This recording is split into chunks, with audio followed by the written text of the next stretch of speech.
Du coup, qu'avez-vous pensé du chapitre 17? Pas beaucoup d'action, c'est vrai. Mais de la tension, une certaine intensité, disons-le. Du suspense, certainement. Oui, beaucoup de suspense. La réaction de Matsuri est trop bizarre. Mais elle n'est pas bizarre, la réaction de Matsuri, parce que c'est expliqué dans le chapitre, enfin, c'est devinable même d'entrée. En fait, la réaction qu'elle ressent, c'est un sentiment amoureux à l'égard de Konohamaru. Le seul truc, c'est qu'elle ne comprend pas ce sentiment, parce qu'elle est naïve. En fait, c'est expliqué comme quoi les Shinju sont des bébés. Ils viennent de naître, et donc, ils ne connaissent pas certaines choses qu'ils peuvent éprouver. Donc, ils doivent apprendre déjà ce qu'il y a autour d'eux, les émotions qu'ils vont ressentir. Et en fait, le sentiment que ressent Matsuri, c'est le sentiment que ressent Moegi à l'égard de Konohamaru de base, c'est-à-dire ce sentiment amoureux. Mais comme le dit très bien Shikamaru dans ce chapitre 17, vu qu'ils sont précoces pour l'instant, ils ont cette certaine naïveté qui font que Konohamaru et les autres peuvent se servir de ça pour pouvoir trahir au mieux Matsuri et Ryu. Donc c'est expliqué dans le chapitre, hein. C'est expliqué dans le chapitre, la réaction de Matsuri. C'est qu'en gros, elle n'a pas conscience d'être amoureuse. Salut Kylian. Je suis sur Twitch, sinon moi c'est Kylian Lodani que tu vois sur YouTube. Écoute, n'hésite pas à follow sur Twitch. N'hésitez pas aussi à follow pour ceux qui sont présents sur le live. Et à réagir au chapitre 17 de Boruto to Vortex. Comment Shikamaru l'a deviné en fait pour la stratégie? Comment Shikamaru a deviné ça? Alors moi j'avais deux hypothèses, c'est soit il a préparé ça avec Kashin Koji, en gros pour essayer de déterminer quel est le meilleur point faible des Shinju, Matsuri, Ryu et les autres. Donc ça c'est la première hypothèse. Deuxième hypothèse, qui ressemble à la première, c'est qu'en fait Shikamaru s'est servi des informations de Kashin Koji, et en se servant de ces informations-là, c'est très simple, ce qu'il a fait, c'est de préparer un plan pour pouvoir vaincre ses ennemis.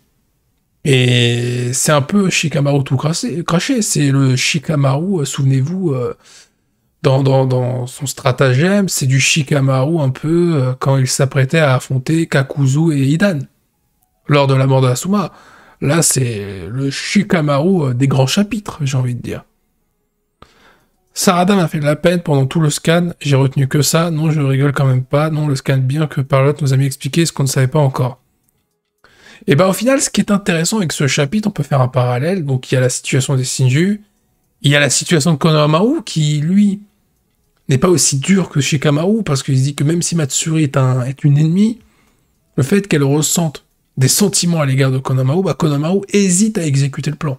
C'est-à-dire que il a conscient que Matsuri ne veut pas le tuer, potentiellement, qu'elle est amoureuse de lui, mais il est obligé de la tuer de la trahir surtout, parce que c'est un adversaire qui peut vite devenir un ennemi pour Konoha si jamais ce côté négatif était censé apparaître. Parce qu'on nous explique clairement que les Shinju, de base, ils sont purs. C'est en fonction de ce qu'ils vont rencontrer, en fonction de leurs décisions, qu'ils vont soit être méchants ou gentils. Sauf que Matsuri, on a vu qu'elle a défoncé Gaara, qu'elle a défoncé Shinki aussi. Donc clairement, Matsuri est une menace. Mais c'est bien de voir aussi cet aspect un peu difficile à exécuter en termes de plan pour Konohamaru. Et pour en revenir sur Sarada, là, elle se pose des questions sur la nature de ses sentiments à l'égard de Boruto par rapport à la discussion qu'elle a eue avec Sumire. Et au final, ce chapitre aborde plusieurs aspects qui peuvent avoir des conséquences, déjà dans le développement des personnages, mais aussi dans l'intrigue, soit dans l'intrigue principale, soit dans l'intrigue secondaire. Salut Ayuto. Ce chapitre, il y a eu beaucoup de suspense, pas trop de combats, un chapitre équilibré. Il n'y a pas eu de combat du tout. Voilà, là c'est plus du scénario, du développement. Là, je vois pas où tu vois un combat, il y en a pas. Ryu aussi a l'air gentil et coopératif.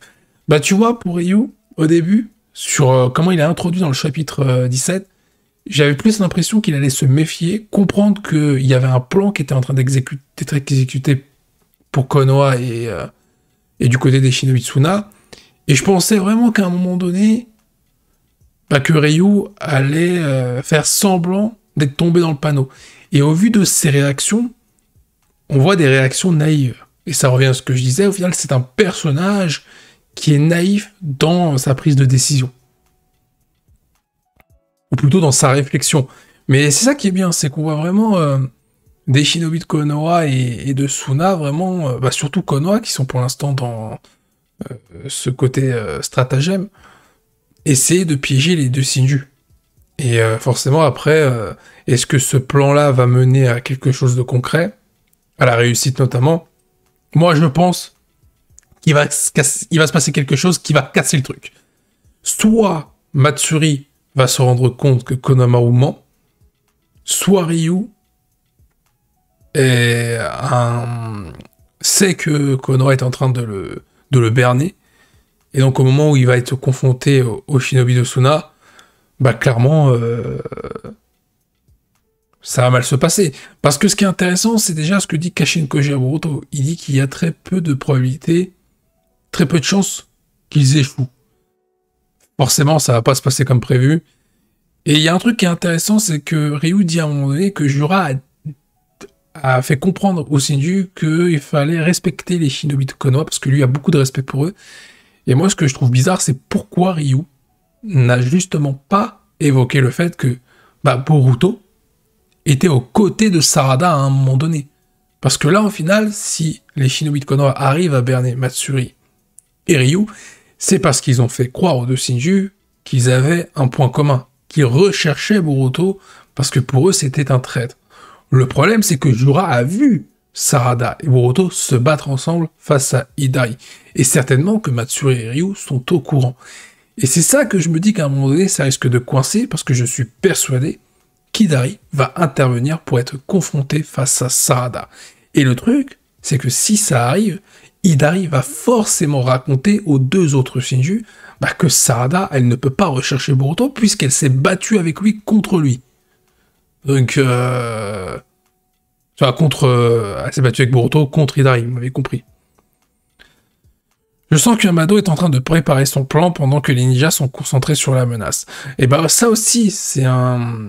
il y a eu quoi? Qu'une page? 2 pages, peut-être? D'ailleurs, j'ai beaucoup aimé le fait que Kawaki, à un moment donné, retire la cigarette à Amado et le plaque contre le mur, comme code à l'époque, autrefois. Mais déjà, ce qui est intéressant, c'est que forcément, Kawaki, il est là pour récupérer sa pleine puissance, donc il s'en prend à Amado. Mais ça, c'est logique, à partir du moment où Boruto lui a dit la vérité, Kawaki... il allait avoir cette confrontation avec Amado. Maintenant, il y a des questions qui se posent. Pourquoi Amado a bridé la puissance de Kawaki, déjà? Et surtout, pourquoi il fait l'air... il a l'air surpris, Amado. Enfin, surpris, non, il n'était pas vraiment surpris, mais en mode inquiet par rapport à la réaction de Kawaki. Mais normalement, il est censé être préparé. Parce que il a vu la conversation entre Boruto et Kawaki, et il a observé tout ça grâce aux yeux de Kawaki. Donc forcément, Amado savait que Kawaki allait venir. Donc, à voir pourquoi il a bridé la puissance de Kawaki, peut-être que c'est pour affaiblir Konoha et affaiblir Kawaki, et laisser Boruto prendre le lead dans ce chaos, et donc redonner la puissance de Kawaki au moment où Amado en aurait besoin en réalité. Parce que ça n'explique pas les actions d'Amado, encore une fois. De base, il est à Konoha pour aider Konoha à se défendre face à Code, face au Shinju. C'est en tout cas l'élément qui fait qu'il est toujours en vie, ou du moins qu'il peut loger à Konoha. Le problème, c'est que là, on est dans une situation où Amado, clairement, il ne défend pas Konoha, parce qu'il a reprogrammé Delta pour Konoha. Est-ce qu'elle a servi à quelque chose? Non. Est-ce que le fait d'avoir bridé la puissance de Kawaki, ça a servi à quelque chose? Non, ça a aggravé la situation. Et ce qui est d'autant plus intéressant, c'est quand on regarde les actions d'Amado. Il y a Eda, Delta, Kawaki, Kashin Koji, il y a tous ces personnages-là qui ont des brides de pouvoir de Shiba et Otsutsuki. Et en plus, Amado nous a donné une information à un moment donné, il y a de cela plein de chapitres, où il dit qu'il a le cadavre de Shiba et Otsutsuki. Pourquoi en faire? Parce que, pourquoi t'as ce cadavre-là? Pourquoi tu l'as gardé? Et où il est, ce cadavre? Et je trouve que les shinobi ne se sont pas assez attardés sur ce point-là. Pourtant, c'est un élément très important. Je pense vraiment à une confrontation entre Ryu et Mitsuki. Si ça tourne mal pour les Shinju, il y aura forcément l'arrivée d'un autre Shinju, et je parie que ça sera Hidari, surtout s'il est au courant que Sarada est sur place, sur ce grâce à l'alter ego de Bug. Exactement. Mais moi, je pense sincèrement, alors que oui, il y aura vraiment un combat Ryu versus Mitsuki en référence à Shinki Mitsuki. C'est pour ça que je me dis que forcément pour Sarada, pour la développer, il faut la mettre face à Hidari. Et de l'autre côté, avec Konohamaru, ça va mal se passer avec Matsuri, donc on aura Konohamaru contre Matsuri. Je me dis que là, Kawaki va récupérer sa puissance. Donc je pense que Kawaki, une fois qu'il aura sa puissance, il va s'allier avec Boruto, comme c'était prévu, et ils vont aller affronter Jura. Ça tombe bien, les Shinju sont divisés. Pour moi, je pense que l'alter ego de Bug, Mamushi, va s'en prendre à Eda. Donc on aura forcément tous ces combats qui vont avoir lieu quasiment en même temps. Ça permettra aux Shinobi de vaincre les Shinju un par un, et surtout d'éviter que les autres Shinju récupèrent l'épine de l'âme pour notamment libérer ceux qui sont concernés, emprisonnés dans un arbre. Donc, le stratagème de Shikamaru grâce aux informations de Kashin Koji est très intéressant. Maintenant, est-ce qu'il pourrait y avoir une tragédie? Parce que Konohamaru, je ne le vois pas. À l'heure actuelle, le Konohamaru qu'on nous a présenté dans le manga Boruto, par rapport à ce qu'on sait de lui dans l'anime, ce Konohamaru-là, face à Matsuri, je ne vois pas comment Konohamaru peut gagner. Donc, il faudra montrer que ce personnage a évolué, qu'il a de nouvelles capacités, qu'il est capable de se surpasser pour sauver Moiki, parce que c'est ça l'enjeu pour Konohamaru. Sarada, elle devra forcément se développer, mais elle a le potentiel. On sait que Sarada a le potentiel de vaincre Hidari. Pour Mitsuki, je pense qu'en termes de pouvoir et en termes de potentiel, bah c'est pareil, Mitsuki sera capable de battre Ryu. Je pense surtout qu'il y a les Shinobi Tsuna. Je pense que les Shinobi Tsuna pourraient mourir par contre. Parce que je me dis qu'ils vont être développés certainement. Et on a l'impression que Yodo va foncer tête baissée à un moment donné pour vraiment sauver Shinki quoi qu'il arrive. Donc peut-être se sacrifier face à Ryu. Pourquoi pas. Et après, bon bah face à Jura, Boruto Kawaki, je les vois pas mourir, clairement. Enfin, ça m'étonnerait. Peut-être que Shikamaru pourrait mourir. Quelqu'un disait dans la communauté, j'avais vu ça il y a quelques jours, peut-être qu'on aura une conversation Jura-Shikamaru avec un Shikamaru qui va en apprendre un peu plus sur Jura. Mais que Jura pourrait tuer Shikamaru. Parce que c'est vrai que Shikamaru, il est vachement mis en avant depuis quelques chapitres. Et on nous parlait de conséquences sur les actions de Shikamaru. Donc, peut-être qu'à un moment donné, ce que fait Shikamaru, ça va se payer. Je me demande bien quel sera le rôle de Yodo et Arya qu'on a vu juste qu'ils restent cachés. Ben, en gros, leur rôle, c'est d'attendre que Ryu soit attiré là où veulent les emmener Sarada, là où veut les emmener Sarada et Mitsuki. C'est-à-dire que leur but, c'est d'attendre que le piège se referme pour attaquer Ryu. Parce qu'en gros, c'est ça. Ils veulent séparer Ryu Matsuri, envoyer Ryu dans un endroit, boum, t'as tous les shinobi qui vont lui tomber sur la tronche pendant que Konohamaru va retenir Matsuri. Une fois que Ryu est mort, bah t'as tout le monde qui va se pointer sur Matsuri. Mais moi, je pense que tout va pas se passer comme prévu, parce que dans l'équation, je me demande si on n'a pas oublié Hidari. Et j'ai l'impression que Kashin Koji n'est pas 100% honnête avec Boruto, parce que là, on voit un Kashin Koji, dans son plan, il doit garder Boruto à tout prix, parce que si Boruto meurt, bah c'est fini, tout le monde va y passer. Donc je pense que Kashin Koji, il n'est pas impossible qu'il ait sacrifié quelques shinobi volontairement, sans en informer Boruto, dans l'espoir de sauver le monde shinobi. Mais pour ça, il faut forcément dompter Boruto. Il ne va pas dire la vérité, parce que s'il dit la vérité à Boruto en disant que les shinobi vont mourir, Boruto va intervenir et tout est fini.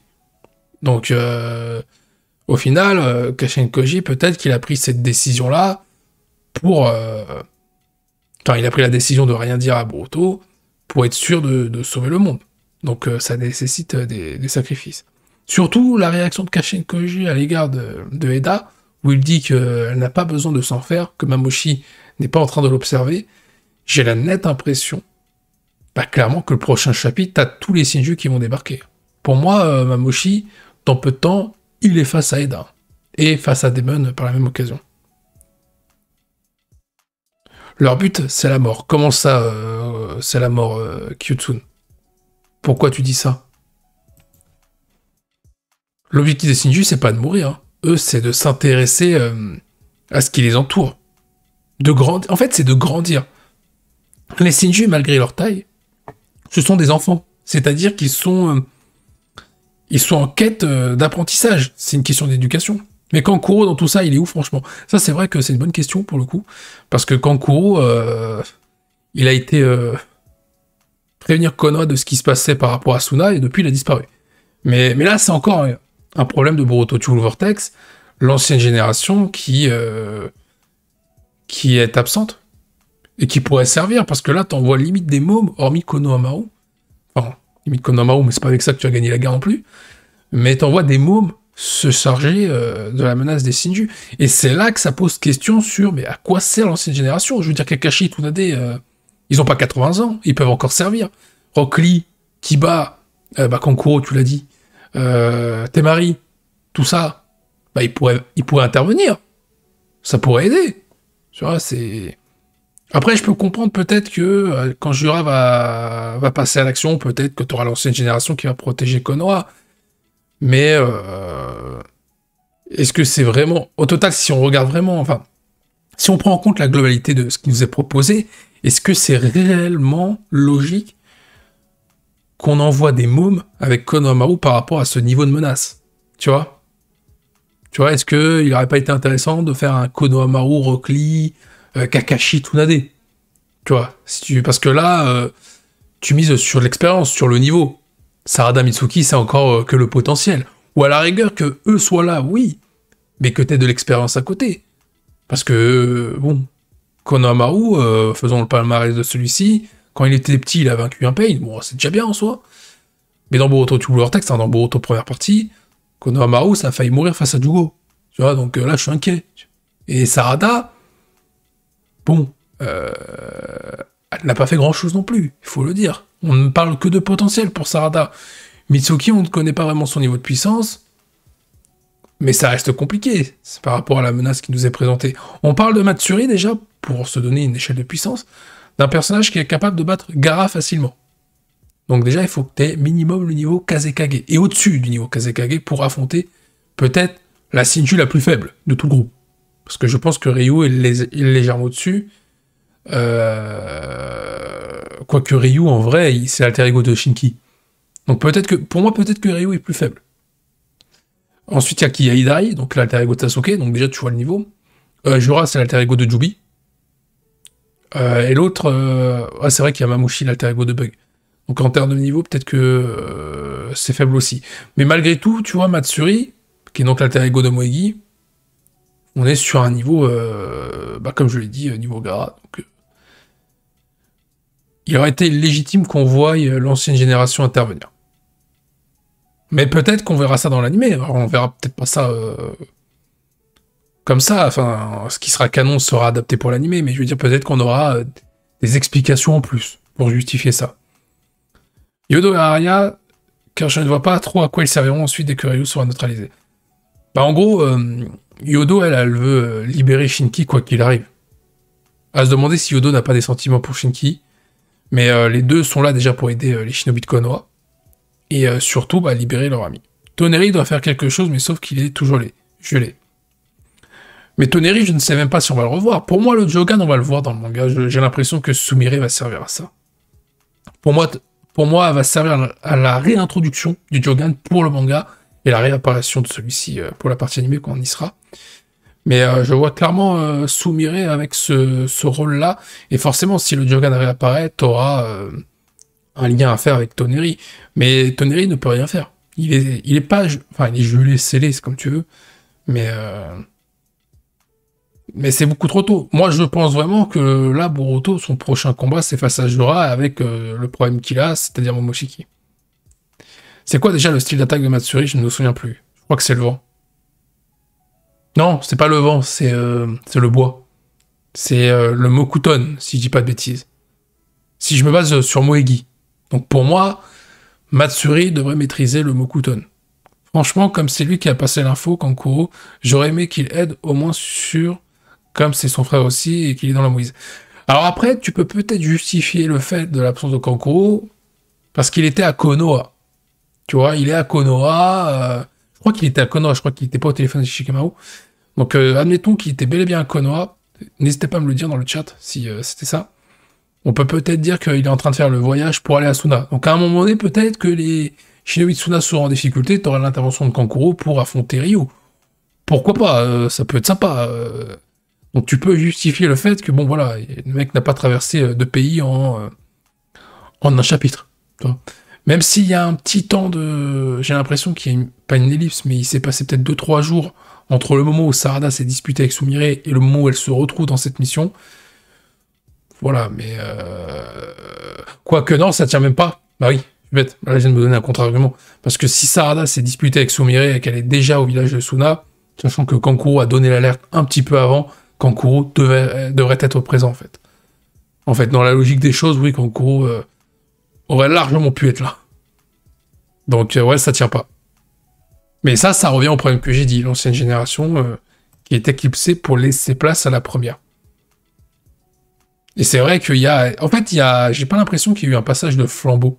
L'anime a plus montré ça, mais c'est vrai que le manga, il n'y a pas de passage de flambeau. C'est-à-dire que t'as l'ancienne génération, pouf, disparition, nouvelle génération, et l'ancienne, on n'en parle plus. Ça fait une sorte de rupture. Mais on verra comment ça va être dans l'anime. Moi, je pense qu'il y aura des épisodes fillers sur ça pour nous expliquer que fout cette ancienne génération, où sont Kakashi, où sont Sakura. Bon, Sakura, on peut dire qu'elle reste à Konoha parce que voilà. Mais il faudra forcément expliquer cette absence. Elle ne peut pas être ignorée comme ça, c'est pas possible. Même quand Code a attaqué Konoha, quand les Shinji ont débarqué avec Jura Hidari, j'aurais aimé, ou même quand il y avait les créatures de Jubi no Code, j'aurais aimé qu'on nous montre quelques anciens shinobi se battre. Peut-être que certains shinobi ont été emprisonnés, et qu'on va voir d'autres Shinji débarquer, et qu'à un moment donné, t'auras la nouvelle génération face à l'ancienne génération, leur alter ego. Pourquoi pas, ça peut être fou. Mais pour l'instant, c'est difficilement explicable. Ça, c'est clair et net.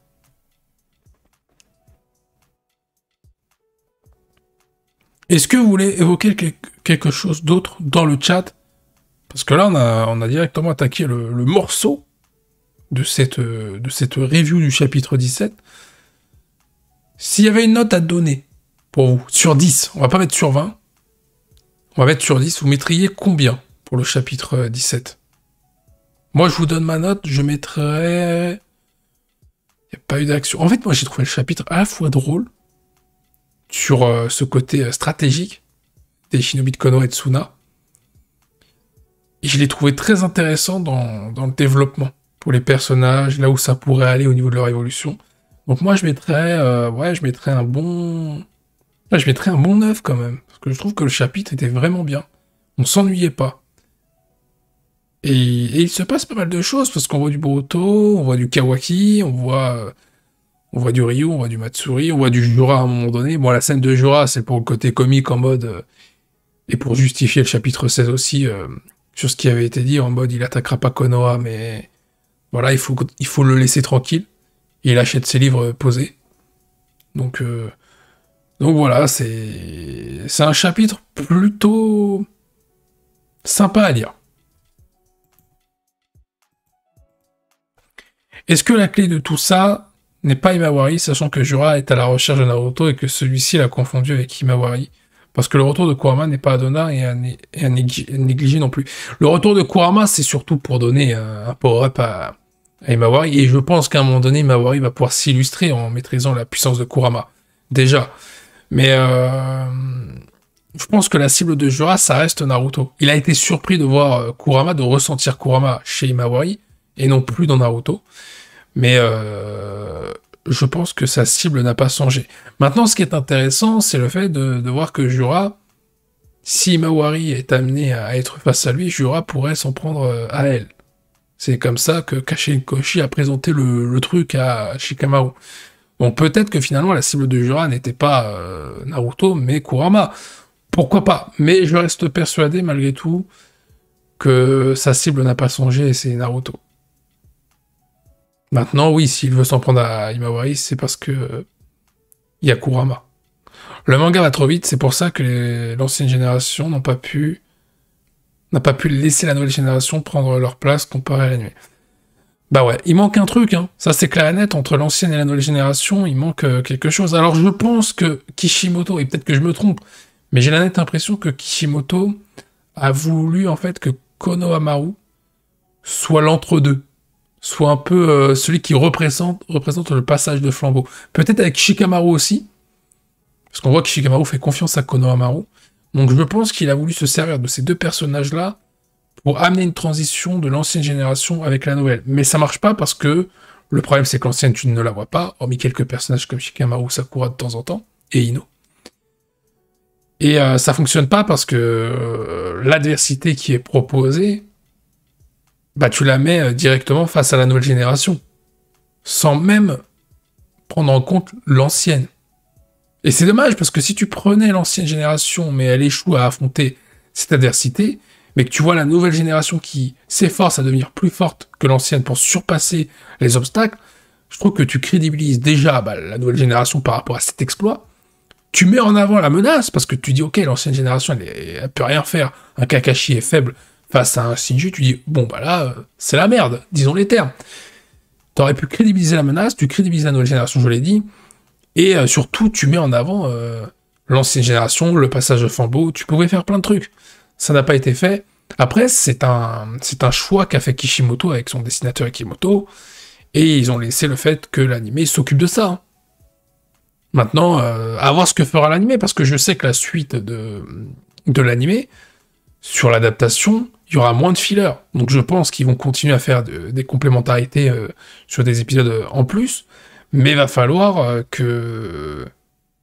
Il faudra être bon, quoi. Il faudra taper dans le mille et expliquer certaines largesses du manga et certains manquements, surtout, d'un point de vue scénaristique. Parce que pour moi, l'absence de l'ancienne génération, je le dis, hein, c'est un manquement scénaristique. Parce que la nouvelle génération ne peut pas être propulsée comme ça. Et même à l'époque, avec Naruto, première partie, souvenez-vous, tu voyais du Asuma, tu voyais Hiruzen Sarutobi, tu voyais même Kuronai, tu voyais Guy.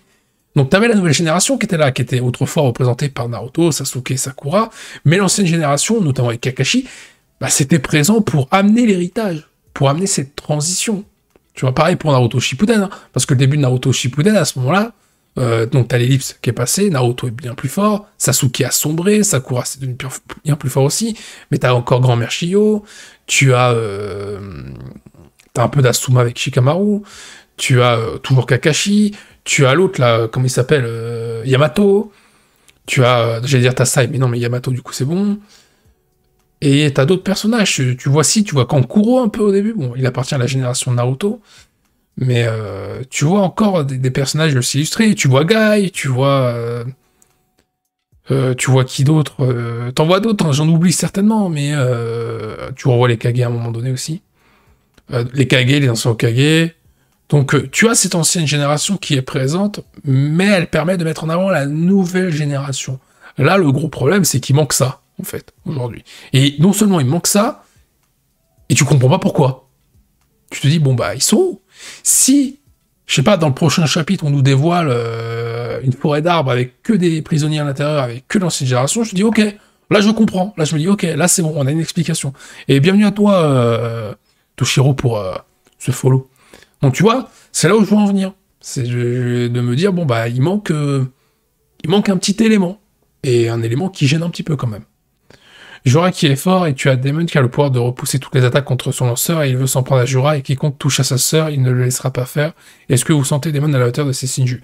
Moi je pense que Daemon va, s'il affronte Jura, il va se faire déglinguer. Justement. Parce que, en soi, Jura, il a été montré comme un adversaire très fort. En antagoniste à l'heure actuelle, l'antagoniste du moment, et Daemon a été montré comme un adversaire redoutable par rapport à sa capacité, que personne n'a su déjouer. Je pense que Jura a la capacité de vaincre Daemon, je te le dis sincèrement. Et donc, ça va encore un peu plus renforcer la menace et la dangerosité de Jura. Le truc, c'est que je pense pas que alors, peut-être que cet affrontement va avoir lieu, mais je vois plus Daemon d'abord affronter Mamoshi. Et vu que Mamoshi met à mal la technique de Eda avec le Shenangan, je pense, clairement, que il va mettre à mal aussi la technique de Daemon. Donc voilà, c'est l'objectif de ce chapitre, de nous faire comprendre que Daemon veut affronter Jura, parce que tu te dis, bon bah voilà, t'as deux adversaires avec leurs capacités, et forcément c'est Jura qui en sortira vainqueur. Si affrontement il y a lieu. Pour moi, il n'y aura pas l'affrontement. Mais j'attends de voir quelque chose, parce que Jura, ce qui est intéressant, c'est que vu les actions de Shikamaru, je me dis peut-être qu'on aura un Shikamaru-Jura, un face-à-face, Et je me souviens des paroles de Jorah qui disait à Shikadai, on va se revoir. Moi, j'ai très peur que le moment où Shikadai va revoir Jorah, Shikamaru aura été tué par Jorah. Et que là, on aura une sorte de passage de flambeau avec un Shikamaru dans les pas de Asuma, pour protéger la nouvelle génération. Parce qu'en soi, celui qui peut peut-être amener ce bouleversement, cette transition, c'est Shikamaru, avec une mort. Parce que Shikamaru, il incarne le feu, le fameux roi, souvenez-vous, le roi qu'avait évoqué Asuma, c'était les enfants. Et il y aurait quelque chose à faire sur ça. Et tu vois, un personnage qui est pour moi un peu, j'allais dire, de la même génération de Konohamaru, mais juste après, qui est avant celle de Boruto, j'aurais aimé voir Mirai. On la voit dans l'animé, mais j'aurais aimé la voir dans le manga. Parce que t'aurais mis en avant de fou le personnage de Shikamaru. C'est bête ce que je dis, mais Shikamaru, tu le mettais avec sur quelques pages avec Mirai, tu pouvais faire un truc de zinzin. Mais est-ce que Shikadai peut faire comme Jorah? C'est-à-dire Toshiro? Comment ça, il peut faire comme Jorah? Là, j'avoue, je n'ai pas compris là où tu voulais en venir. Donc, si tu pouvais me développer tout ça, je suis preneur. Parce que est-ce qu'il peut faire comme Jorah? Est-ce que tu parles des techniques? Parce que Shikadai, je vois pas ce qu'il peut faire comme Jorah. Mais il est clair, par contre, si tu peux parler de Shikadai, en termes de technique, en termes de mentalité, on dirait Shikamaru Junior. Et le problème, c'est que si tu mets en avant Shikadai, au même niveau que Shikamaru, t'as déjà un personnage de trop. Donc forcément, celui qui va mourir, ce serait Shikamaru.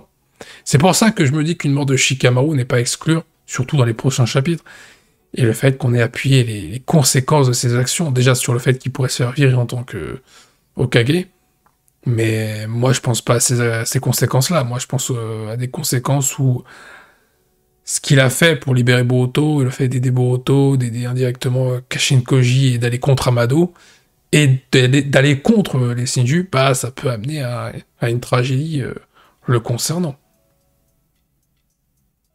Mais moi, ce que je pense aussi, sur ce qui va se passer dans les prochains chapitres, je pense que le combat Boruto-Kawaki, on n'en est pas très loin, parce que Kawaki forcément va récupérer sa pleine puissance, et il n'est pas impossible que dans le prochain chapitre, on ait un Kawaki full power, avec la tenue qu'il a lorsqu'il affronte Boruto. Et une fois que la menace des Shinju aura disparu, ça va tourner sur un Boruto versus Kawaki. Moi, je dis mort de Konohamaru dans le combat avec les Shinju. S'il y a mort de Konohamaru, pour moi, ils vont réussir à battre Matsuri. Je te le dis. Pour moi, pour moi, ça serait mort de Konohamaru sur un sacrifice pour vaincre Matsuri. Je le vois pas mourir en vain, Konohamaru. Je le vois briller. J'allais dire une dernière fois, mais encore une fois, c'est une seule et dernière fois. Pas de soucis, Vishnu. J'attends avec impatience où Kawaki va s'énerver et aller se battre contre Boruto. On sait que le duo Kawaki-Boruto, ça va finir contre Jorah, et que si Boruto voulait que Kawaki récupère sa puissance, c'est pour pouvoir tuer Jorah, et surtout pouvoir être en mesure de tuer Boruto. C'est-à-dire que Boruto, il veut que Kawaki soit à la hauteur pour le tuer lui, si Momoshiki prend possession de son corps. Donc forcément, à un moment donné, ce combat face à Jorah, ça va déraper pour Boruto, et je vois Boruto perdre possession de son corps à cause de Momoshiki. Je le vois comme ça. Après, peut-être que je me trompe, on verra bien, mais ça va pas se passer comme prévu, c'est sûr. Là, ce chapitre-là, on nous montre que justement, le plan de Kashin Koji se déroule sans accroc, tout va bien se passer. Évidemment que non, à un moment donné, tu vas avoir un chapitre où ça va être l'inverse. Ça va dérailler. Après, Shikamaru a fait un bon plan pour battre Matsuri et Ryu. C'est un excellent plan, c'est un très bon stratagème. Maintenant, il y a quand même des incertitudes. Parce qu'il se base sur les informations de Kashin Koji, mais peut-être que Kashin Koji a justement pas tout dit pour arriver sur une autre finalité. Merci, le vrai. Bon, après, il n'y a plus beaucoup que moi, mais merci pour le commentaire, ça fait plaisir. J'espère que tu vas bien, en tout cas.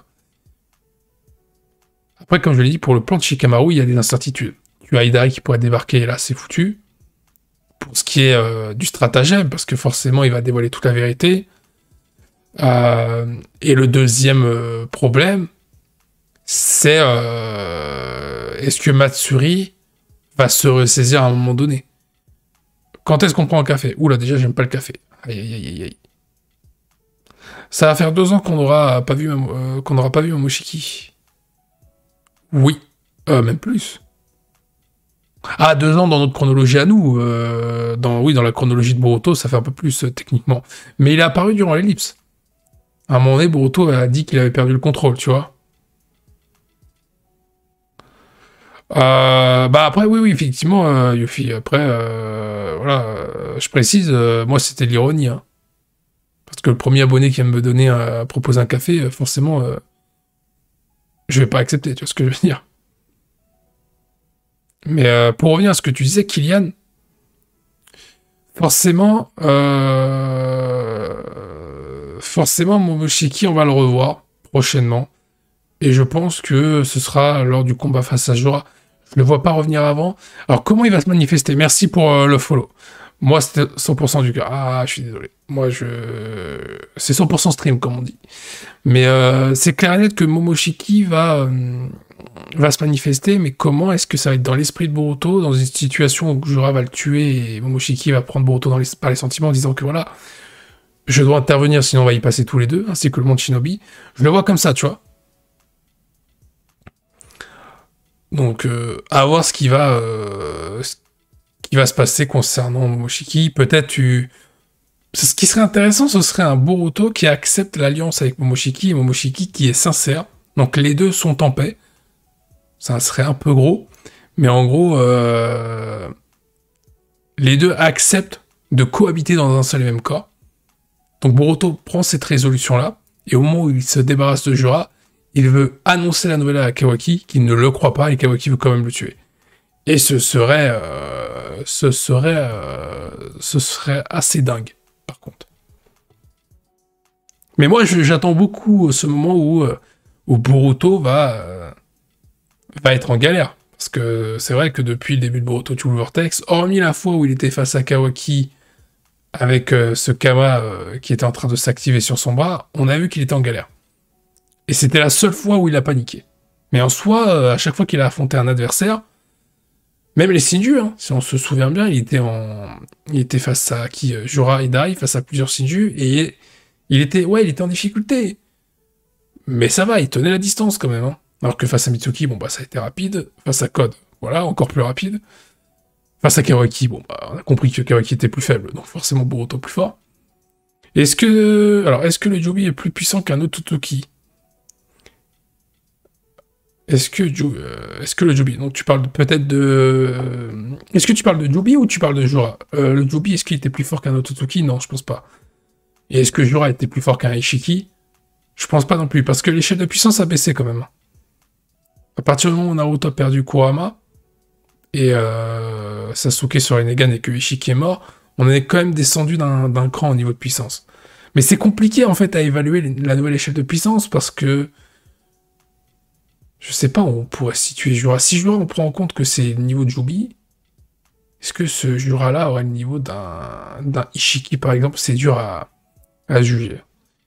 Si c'est le cas, je vois bien Jorah mettre Boruto en difficulté, mais je ne pense pas que l'oncle Momoshiki va laisser faire, car comme il a dit, il tient pas à mourir, donc je ne vois pas Jorah, Boruto, comme j'ai l'impression que Amado et Kashin-Koji sont trop dans la manipulation, et que ce soit l'un ou l'autre, ils veulent tirer bon parti de la situation en utilisant tout le monde. C'est surtout Kashin-Koji.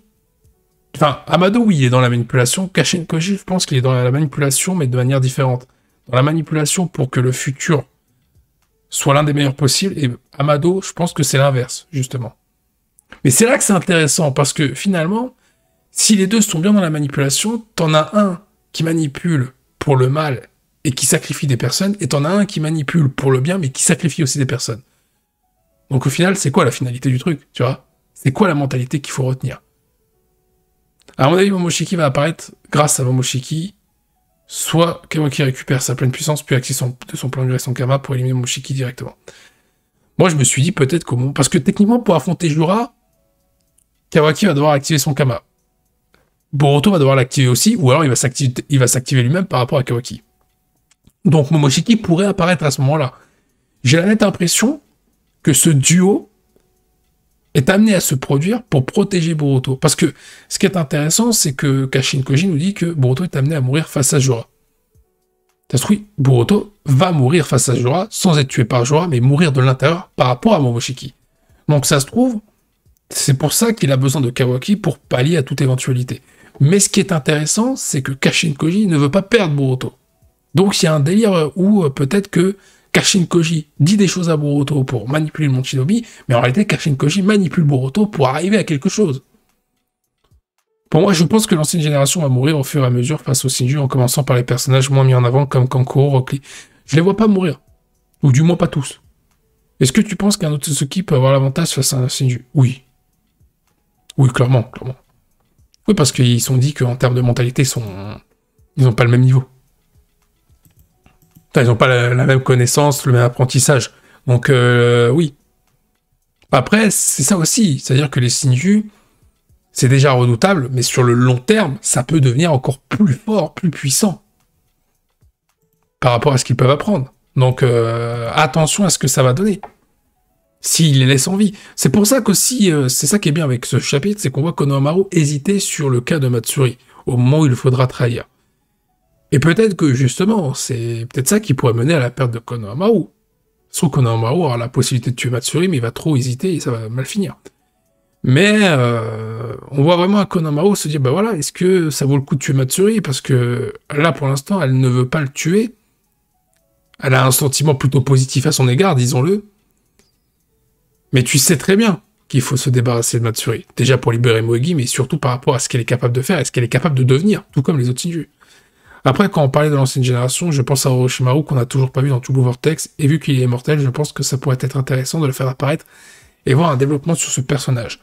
Ça pourrait être intéressant par rapport à Mitsuki, et il n'est pas à exclure qu'on ait le droit, par exemple, Mitsuki versus Ryu, qu'on ait le droit à des flashbacks, pour raconter l'évolution de Mitsuki durant l'ellipse avec Orochimaru. Ça peut être intéressant. Pareil avec Konohamaru, pareil avec Sarada si elle est face à Hidari. Tu peux raconter des choses comme ça. Visiblement, si on regarde un peu le schéma du Blue Vortex, à chaque fois qu'on a avancé dans l'intrigue, surtout du côté de Boruto, on a eu des flashbacks sur ce qui s'est passé durant l'ellipse pour expliquer un peu l'évolution de Boruto et pourquoi on en est là. On aura peut-être la même chose en termes de procédé pour Mitsuki, Sarada et d'autres shinobi.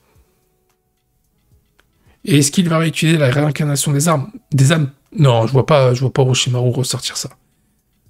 Pour moi, la réincarnation des âmes, c'était quelque chose qui était représentatif des caractéristiques de Naruto et Naruto Shippuden. Pour moi, on est passé complètement sur autre chose, pour être honnête. Mais peut-être que je me trompe, peut-être qu'il y aura autre chose. Maintenant, je vois pas pourquoi on ressortirait ça, parce que c'est pas cet élément-là qui te fera gagner. Entre Kashin Koji et Amado, je pense que celui qui peut déceler ce nœud, c'est Shikamaru. Je pense qu'il ne sera pas loin de la vérité. Je pense que Shikamaru va découvrir le truc. Mais, est-ce qu'il va tout découvrir? Je ne sais pas. Ça se trouve, Shikamaru va être tellement proche de la vérité qu'il va mourir. Mais Sumire, attention à elle. Moi, je vois Sumire mettre des bâtons dans les roues à Amado. Et aider Boruto, justement. Au vu du comportement de Boruto dans le chapitre, il semble comprendre ce que dit Kashin Koji est sûrement faux, et je me demande s'il ne va pas y aller malgré le danger pour aider son équipe, puis forcément Jorah va se pointer et le tuer, peut-être qu'à ce moment-là, il y aura alliance avec Momoshiki, ça va tout péter, mais il peut aussi avoir le Mangekyou Sharingan de Sarada, du coup, si elle voit Boruto mourir, donc ça ferait un bordel quand même. Je pense que Boruto n'interviendra pas direct, s'il devait intervenir, parce que Jorah se pointerait, ça veut dire, mais il pourrait intervenir si Hidari se pointe face à Sarada. Parce qu'à ce moment-là, ça veut dire que Kashin Koji a menti, parce qu'il a dit que soit Ryu ou Matsuri, voire les deux, allaient se présenter là-bas. Sauf que si Hidari se pointe, bah, les calculs ne sont pas bons. Donc je pense que Boruto pourrait se rendre compte que Kashin Koji a menti, et donc oui, à intervenir sans avoir écouté les recommandations de son nouveau mentor. Mais après... Kashin Koji nous le fait comprendre. Enfin, il le dit dans le chapitre. Il ne veut pas perdre Boruto. Ce qui est évident, c'est que les personnages n'ont pas encore atteint leur plein potentiel. Kawaki idem pour Boruto qui maîtrisera le Kama avec le Jogan teasé. Il y a aussi Imabari, mais je pense aussi que Jorah aura une évolution aussi. Est-ce que Jorah pourrait avoir une évolution? Bah, Jorah n'a pas montré toute sa puissance pour l'instant.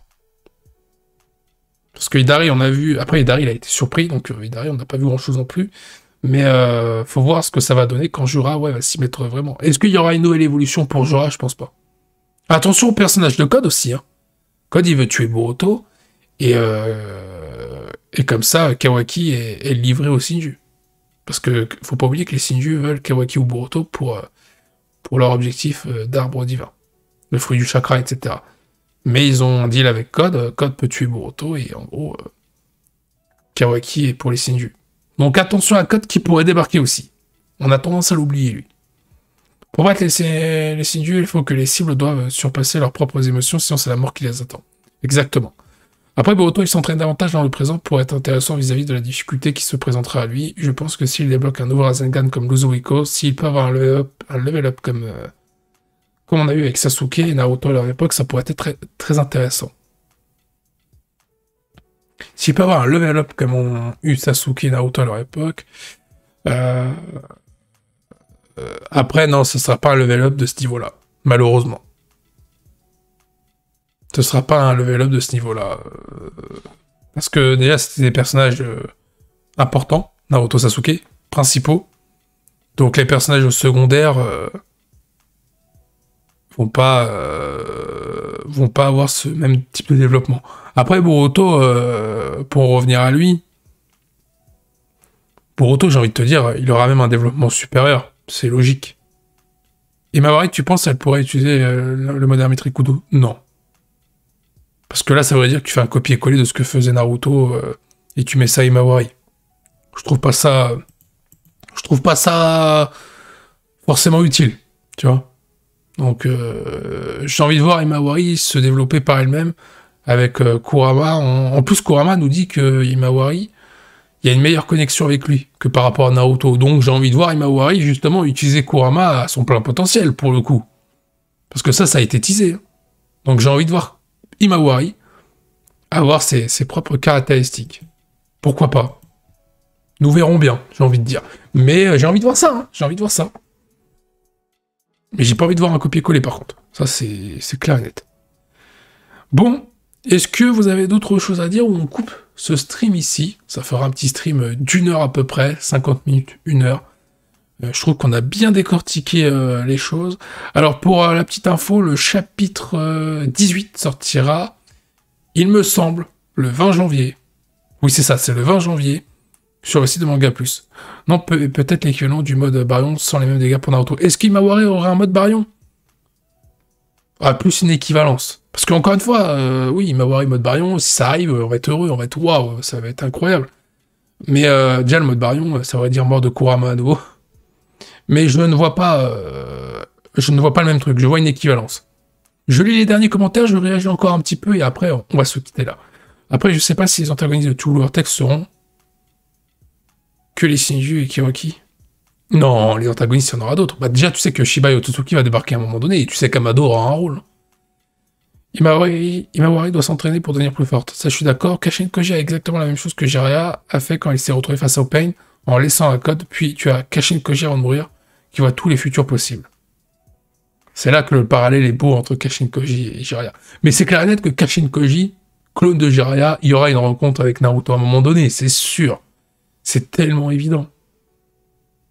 Par contre, ce qui va être intéressant de savoir, c'est les actions de Kawaki. Est-ce que Kawaki va libérer Naruto à un moment donné de son plein gré, ou est-ce qu'il faudra que Boruto intervienne?